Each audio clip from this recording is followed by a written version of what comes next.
Thanks, Greer. I'm here with two gentlemen from Cobb County Schools that I think can help us a lot with what we're seeing today and how we're going to navigate education in the trades. And so, gentlemen, am I right? I'm sorry, your name is? Randy Scamahorn with the Cobb School Board. Mr. Randy Scamahorn, and I'm Brad Wheeler. Mr. Brad Wheeler with the Cobb County School Board. And Randy, you're which part of Cobb do you, I guess, what is your work area? My primary area is Northwest Cobb. Okay, Northwest, and then? I'm in West Cobb. West Cobb. And so, what you guys, through conversations earlier, you've been in the trades over 30 years each. So it's education, not in trades. Education. So there's my public school education. But no, like, you guys, like, how has it changed from what you started out in? Well, as far as getting a high school diploma, it's really about the same. There's a certain amount of curriculum you have to get through, and then you graduate. But we offer a lot more variety of programs than when you and I were in school. If they want to go into the trades, or if they want to go into college or the military, our school counselors can help guide them much better now than when we were young. Yes, sir. And so I got another question that I'll go to you is, how can the trades help you in the schools? Like, what do you need, I guess, from like private industry or from unions? Like, how can we start to help the schools help the kids? That's a good question. I think you need to promote it. These are essential services, whether it's electrical, plumbing, welding. Every kid, if you have children, they're not all the same. I think that the role of the school system is to provide a quality education for our students. If you're going to the academic route, you need to have those academic classes and focus that way, so when you leave, you can compete with the others in the country or the world. On the other hand, if you're going to the trades, you need those skills as well, and the exposure to these programs, I think, is essential. Because, like I say, if you have children of your own, they're all not the same, and they're all essential. I think that the school system, I know since Mr. Scamahorn and I've been on the board, you've seen a focus more to this career tech programs that you didn't see, 20, 30, 40 years ago. They were pushing everybody the academic route, and we both championed this for all. Yes, sir. And I guess as a construction worker, the joke I'll make is it's really hard for an academic to read a book by candlelight when they have a flashlight or a light, now. And so as we're going through this, where would you like to see any of this go? Is there something, maybe you've seen an idea here today or one of these that you would like to see this next evolution of all this? Well, excuse my tickle cough, but one of the things that contractors and private employers in the trades can do for us is we have limited amount of money for renewables. Like when you like today, we're watching behind the cameraman, we're watching the masonry people. Well, when you use that block, it's tough to reuse it. So we need different employers to step up if they can to help us, whether it's drywall or whether it's plumbing fixtures, electrical wiring. Our teachers are very creative and can reuse some of it, but they can't reuse all of it. So we need that. The other thing I would say too is get into your local high school with the cooperation of the principals or the district that you may work in, and get to know those kids and find out what they need, whether it's welding or electrical or plumbing or whatever. So. Yes, sir. And I guess from the limited amount that I know about schools and high school now, because I'm from the trades, but would you say that like counselors also, just as much as in colleges, like the counselors can start to learn some of the trades as well and help us on that?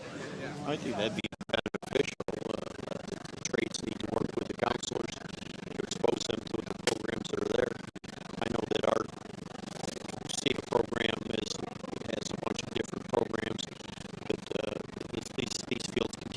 expand.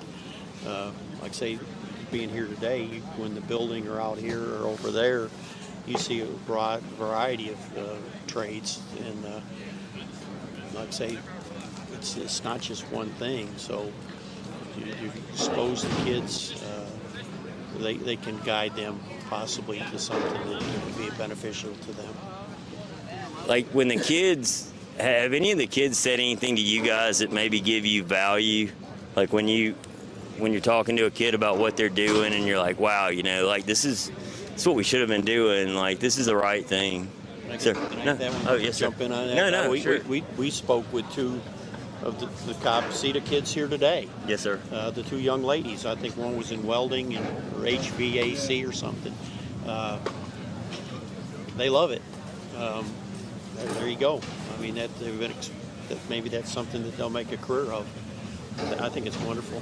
That's great programs. If I may, Mr. Wheeler referenced CETA. That's our acronym for Career Innovation and Technology Academy. Okay. And that we like to get our students in there when they're freshmen or at the very latest as sophomores. We can take a junior here and there, but that way it gives them a chance to get a 3, if not a 4-year chance to graduate with certification.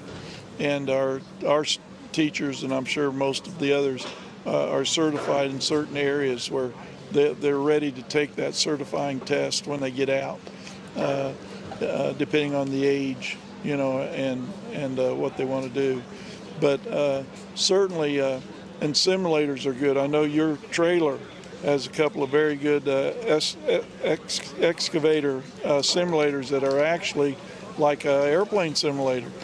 Those are great to have in schools. Like we're blessed in several of our high schools to have CAT simulators, and again, for those that may not know, that's short for Caterpillar Heavy Equipment Manufacturer. So anything that you can, an employer can do that's in the trades, it doesn't matter how small or how large, every little bit helps. And those simulators, as you well know, a couple of $100,000 or more. So, and the students appreciate that, to be able to sit in there on those simulators and get a real feel, what it's going to be like. And a real quick story I heard previously was last year we had a couple simulators like that, and the young men would get in the seat and they'd dump the simulated dirt on top of the cab of the truck. And I heard the instructor say, guys, now that's why we do the simulation, is because most dump truck drivers own their truck and they don't particularly want their cab sandpapered, 100% right. And so anything you can do to help those students.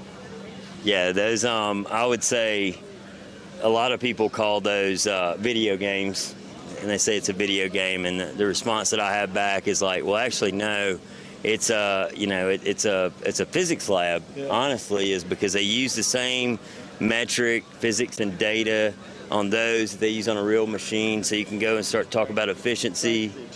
Yeah, the efficiency, how far you're moving the tool, how much fuel you're using. The next step beyond that is like working with each other and like working together as a team. And so this is the ultimate team sport to me, is life.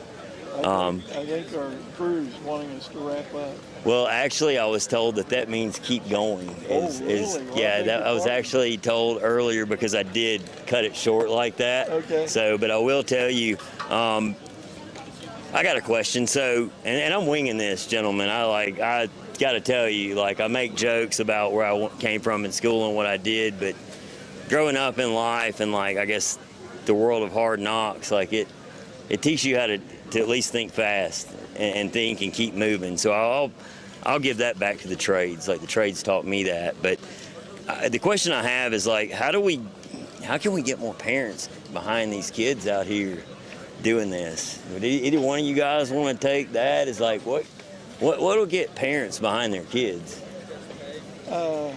I think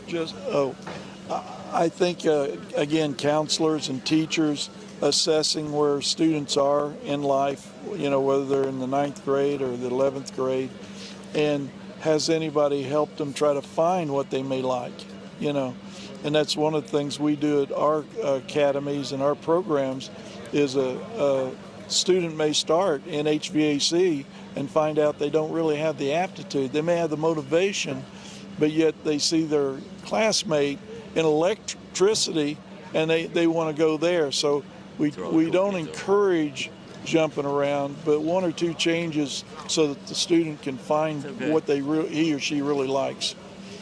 Yeah, I would say that's okay. I mean, let them learn as much as they can while you're still young enough to fail, I guess.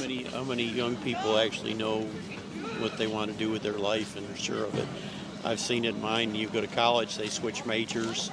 My own sons have done different things as well.